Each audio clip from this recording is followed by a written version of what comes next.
Sebagai rangkaian dari perayaan Waisak 2024, Taman Mini Indonesia Indah atau TMII mengadakan prosesi penyambutan dan pelepasan biku tudong. Sebanyak 40 biku tudong yang berasal dari Thailand, Malaysia, Singapura, dan Indonesia akan melakukan perjalanan tudong yang diawali dari TMII menuju Candi Borobudur, Magelang, Jawa Tengah untuk merayakan Hari Trisuci Waisak 2024.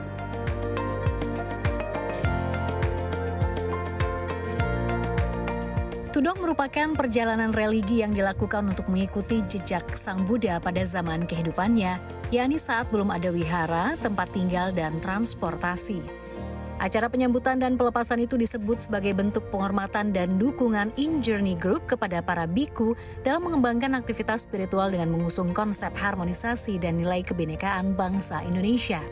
Dengan mengangkat tema Enlightening Harmony, momen Waisak di Borobudur diharapkan mendorong pencerahan moral dan spiritual melalui nilai-nilai universal Candi Borobudur.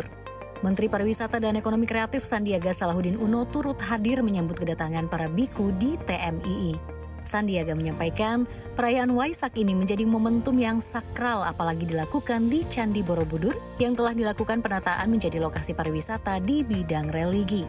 Sandiaga juga mengatakan sekitar 200.000 hingga 300.000 orang akan menyaksikan puncak acara Waisak di Candi Borobudur, Magelang, Jawa Tengah.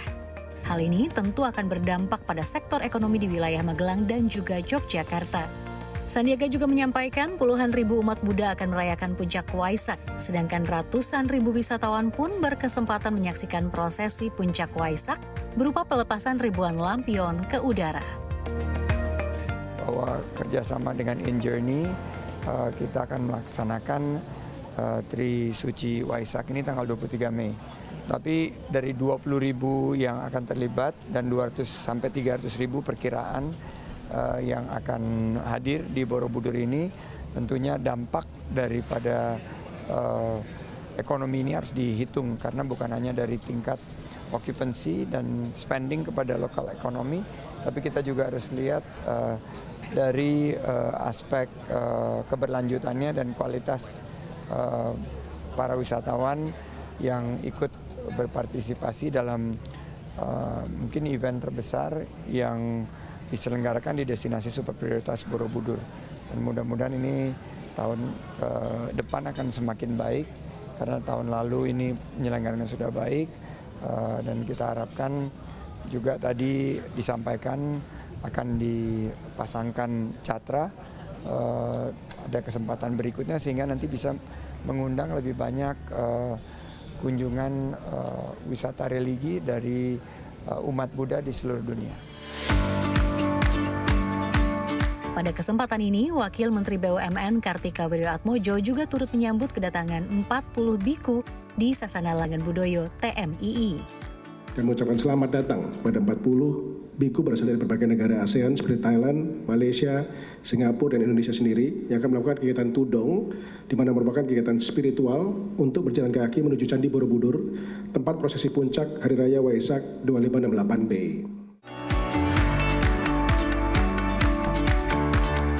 Kartika menjelaskan Borobudur dikenal sebagai bagian dari 5 destinasi pariwisata super prioritas DPSP yang juga menjadi epicentrum umat Buddha dalam melakukan ibadahnya. Dikelola oleh In Journey Destination Management, Tiko meyakini pengelolaan Candi Borobudur dapat menjaga keseimbangan sebagai destinasi pariwisata, namun memiliki uniqueness tersendiri melalui konsep spiritual destination. Melalui pengelolaan tersebut, Tiko berharap bisa sesuai bagi umat Buddha, utamanya untuk mendapat pengalaman menyeluruh dan menikmati keindahan Borobudur. Di sini, In Journey Destination Management mencoba hadir untuk dapat menjaga balance dari kedua sisi tersebut dan menghadirkan Borobudur sebagai bagian dari destinasi wisata yang memiliki uniqueness tersendiri melalui konsep spiritual destination. Untuk itu, kami ingin berharap bahwa aspirasi ini bisa sesuai bagi saudara kita umat Buddha agar dapat merasakan pengalaman yang menyeluruh, menikmati keindahan wilayah Borobudur dan dapat berproses ibadah dengan nyaman melalui berbagai touch point yang ada di sana, mulai dari transportasi, hospitality dan destinasi akan kita atur secara komprehensif. Sementara Direktur Pemasaran dan Program Pariwisata In Journey, Maya Watono mengungkapkan, alasan TMII dipilih jadi titik awal ritual tudong 40 biku tersebut. Menurut Maya, lokasi ini dipilih karena syarat akan nilai budaya. Ditambah lagi, TMII merupakan kawasan yang juga dikelola InJourney Group. Perjalanan tudong dari TMII ini merupakan yang pertama kali dilakukan. Tak hanya itu, sebelumnya Wakil Menteri BUMN Kartika Wirjoatmojo mengungkap rencana pembukaan rute penerbangan langsung dari Thailand ke Yogyakarta. Rencananya pembukaan rute baru ini dilakukan dalam 3 bulan ke depan. Pembukaan rute ini tengah diproses oleh PT Aviasi Pariwisata Indonesia Persero atau InJourney. Maya juga menyampaikan sudah membuka komunikasi dengan sejumlah agen travel di Thailand. Pembukaan rute penerbangan Thailand Yogyakarta ini untuk memaksimalkan potensi wisata religi. Misalnya bagi umat Buddha dari Thailand untuk menuju ke Candi Borobudur. Pemirsa, sudah bersama saya Ibu Maya Watono selaku Direktur Pemasaran dan Program Pariwisata InJourney. Halo Ibu Maya, apa kabar? Selamat sore, baik. Selamat sore, semoga sehat selalu ya. Amin. Oke, ini sudah menjelang perayaan Waisak 2024 Ibu Maya. Dan kalau dari temanya sendiri saat ini mengusung apa Ibu? Temanya tahun ini kita mengusung Enlighten in Harmony karena memang Indonesia ini kaya dengan diversity ya. Kita unity in diversity, Bhinneka Tunggal Ika. Jadi kita juga ingin kali ini Waisak, which is the largest prayer for Buddhists in the world, akan dilaksanakan di Candi Borobudur. Ini juga bisa mengusung tema yang sangat rekat dengan Indonesia, yaitu Enlighten in Harmony. Oke. Tapi kan ini memang agak sedikit berbeda ya Bu Maya dari tahun sebelumnya di mana Biku tuh langsung dari Jakarta ke Borobudur begitu. Nah, kalau misalnya pada tahun ini tuh kenapa di Taman Mini? Ya, kita ingin di Taman Mini karena kita ingin menampilkan keragaman budayaan Indonesia. Jadi kita juga ingin menampilkan karena para biku, 40 biku dari Thailand datang ke Jakarta, lalu juga nanti berjalan ke Borobudur. Kami ingin memulai ini dari Taman Mini yang merupakan juga heritage asset Indonesia di Jakarta, sehingga kita juga bisa menampilkan keberagaman Indonesia ke mata dunia. Oke. Kalau misalnya terkait dengan konektivitas persiapan dari turis sendiri Bu, ini kan banyak sekali nanti akan ada turis mancanegara, lalu juga untuk dalam negeri juga mungkin akan meningkat gitu ya, apalagi nanti di Borobudur, di Yogyakarta, ini kan kita mengingat ada juga libur panjang ya, itu bertepatan sekali. Nah, kalau dari InJourney sendiri ini terkait dengan wisata religi ini persiapannya seperti apa Bu Maya? Ya, kita ingin sebenarnya untuk repositioning Borobudur menjadi spiritual pilgrim heritage tourism, ini memang cocok karena ini adalah the largest Buddhist temple in the world, dan untuk persiapan itu konektivitas pastinya sangat penting. Jadi kami ingin membuka konektivitas dari Thailand terutama, lalu juga Vietnam, China, dan berbagai negara lainnya. Di Asia ini Buddhis sebenarnya 43%, mencakup 300 juta penduduk untuk Buddhis dan Buddhis simpatisan. Jadi kita juga bisa menangkap opportunity itu untuk wisatawan asing dengan konsep spiritual pilgrim tourism. Jadi kami harapkan itu konektivitas itu bisa terbuka. Saat ini bisa melalui Jakarta, Jogja, tapi kedepannya kita akan membuka konektivitas itu dari Jogja langsung direct dari beberapa negara yang memang umat Buddhanya cukup tinggi. Oke, kalau misalnya terkait dengan flight nih Bu, nanti kan akan ada direct flight itu dari Yogyakarta ke Thailand. Ya. Nah, kalau persiapan dari InJourney ini sendiri bagaimana? Iya, jadi memang saat ini kita sudah berkoordinasi dengan 30 travel agent di Thailand. Jadi bagaimana dari travel agent ini juga akan membawa umat-umat Buddha ke Indonesia, ke Candi Borobudur, dan kita membuka konektivitas melalui airlines. Jadi Thai Airways, Vietjet Airways, tapi juga airlines domestik kita yang ada di dalam naungan flag carrier kita ya. Harapannya sendiri seperti apa Bu Maya? Harapannya ke depan dengan adanya repositioning Borobudur dan pembukaan konektivitas, kita bisa mendapatkan minimal 2 juta wisatawan asing untuk datang ke Candi Borobudur per tahunnya ya. Jadi ada penambahan wisatawan minimal 2 juta. 2 juta ya. Dan untuk kalau misal target selama perayaan Waisak ini sendiri bagaimana? Target selama perayaan Waisak kita mengekspektasinya 50.000 pengunjung selama 4 hari, karena ini juga kebetulan long weekend, ada 4 hari, kita ekspektasinya sekitar 50.000 pengunjung, tapi ini juga adalah katalis untuk kedepannya membangun positioning destinasi dan juga awareness lalu konektivitas yang akan terbangun dengan adanya perayaan Waisak di tahun ini.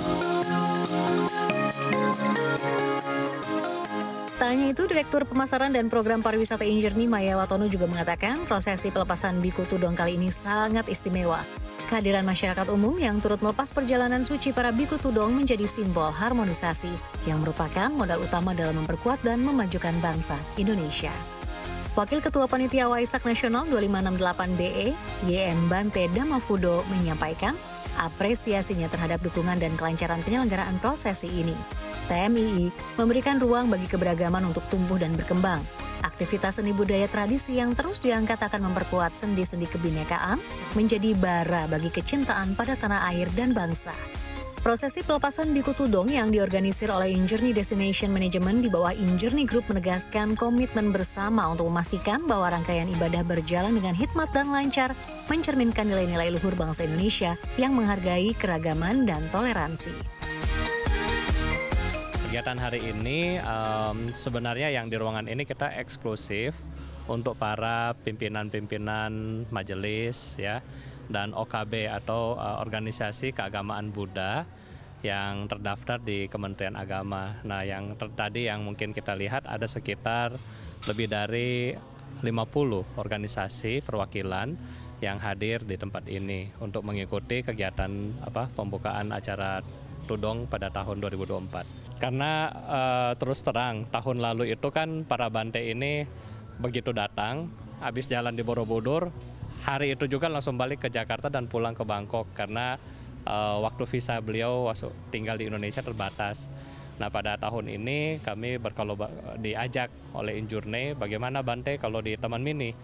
Nah, supaya bisa mengenalkan bahwa Indonesia itu bukan hanya di Jakarta, Borobudur, tetapi seluas seperti ini. Makanya pada tahun ini kami mengambil tema dan tempat untuk dilaksanakan di tempat ini. Bante sendiri kami tahun lalu sudah mendirikan satu wihara di Bodh Gaya di India, di mana di Bodh Gaya ini adalah tempat Siddhartha mencapai Buddha. Nah, namun kalau misalnya vibes ya yang kita lihat antara di Bodh Gaya sendiri maupun di Borobudur tentunya sangat berbeda karena di Bodh Gaya ini dibuat acara paling simple ya, paling doa dan seperti itu aja.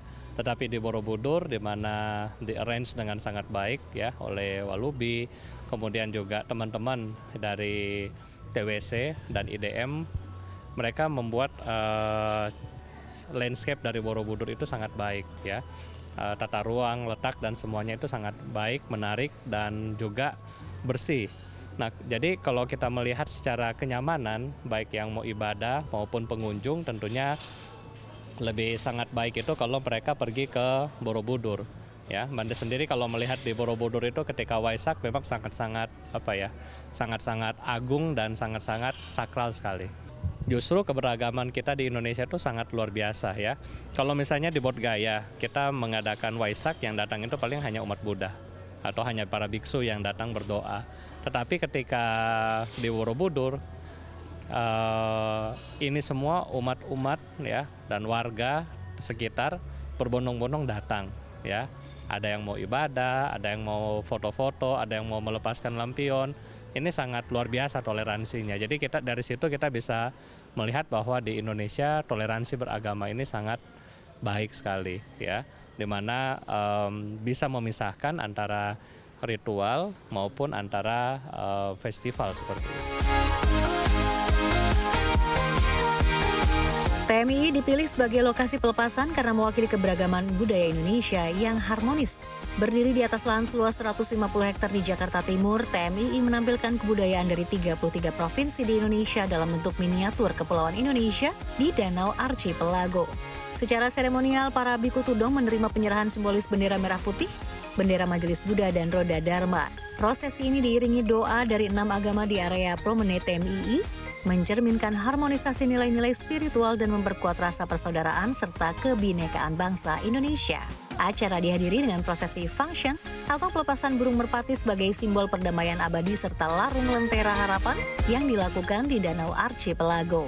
Masyarakat yang hadir di TMII juga mengikuti prosesi walking meditation yang dipimpin oleh para biku di area jogging track TMII. Walking meditation ini bertujuan mengembangkan keterampilan mencapai kedamaian diri, mengurangi stres, meningkatkan konsentrasi, dan mengembangkan kesadaran diri. Setelah walking meditation, Biku Tudong dan seluruh peserta mengikuti prosesi Lentera Harapan Semesta melarung lentera di Danau Archipelago.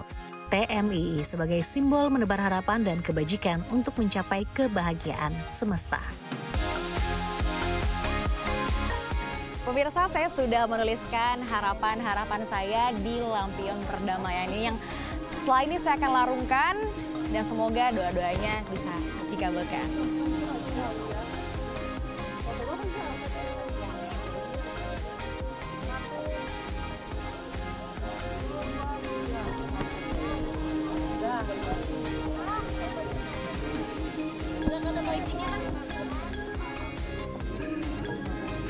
Indonesia adalah negara yang kaya akan perbedaan dan juga keberagaman. Perayaan ini diharapkan mampu menjadi jembatan keberagaman lintas agama dan juga budaya, serta menghadirkan pengalaman spiritual bagi umat Buddha di seluruh dunia. Dari Jakarta, saya Liana Salsabila dan juru kamera Indra dan Rizky, tim liputan CNBC Indonesia.